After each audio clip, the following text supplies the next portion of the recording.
Regular gas versus mid-grade versus premium. I respect you fancy people who pay for the fancy gas. My truck gets the cheap gas because it has a cheap owner. But who is paying for mid-grade? That came up on the show last week, and today our Marshall Zellinger found out that those who fill up with that 87 octane, they may be the smart ones. I keep track of whether I've got mid-grade, premium, or regular. I do my mileage calculations and total miles. I have way too much time on my hands. Lucky for us, School of Mines professor John Jakura has used that time to track his gas mileage since, well... Since the late 1900s. He means 1989. Jakura has kept a spreadsheet of gas usage for decades. I update the spreadsheet every time I get more gasoline, and I look at it, and I kind of, what else can I do while my dog is eating his dinner? We reviewed his spreadsheet and got his analysis based on a next question we got Friday from Kyle in Denver. Mid-grade gas, right? So there's the cheap gas that I buy, and then there is the expensive gas that the fancy people buy. I did not realize that anyone actually purchased the mid-grade gas.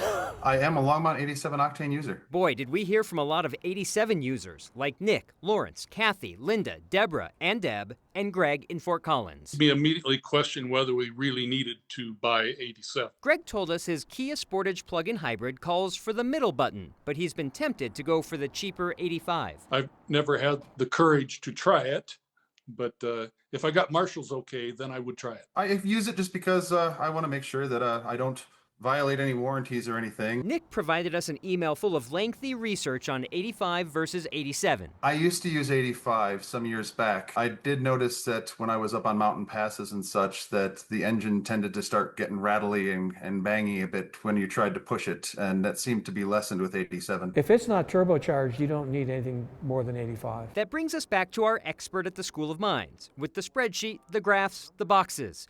The higher the line, the more miles per gallon. The red curve is premium, the black is mid-grade, and the dash line, which is last, is regular. This implies that, yes, my mileage is better with mid-grade and premium, but very little distinction between mid-grade and premium.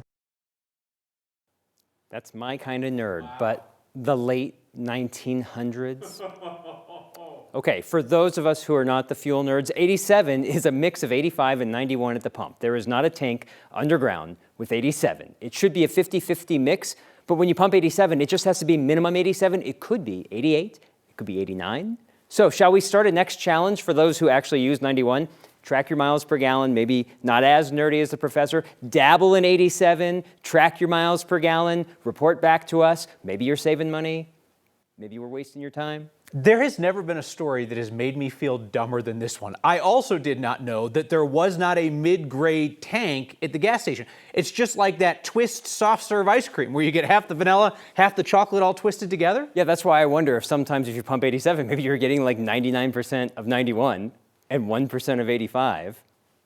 Man, also could be I tell you what, you would absolutely have me sold if I was not so incredibly cheap.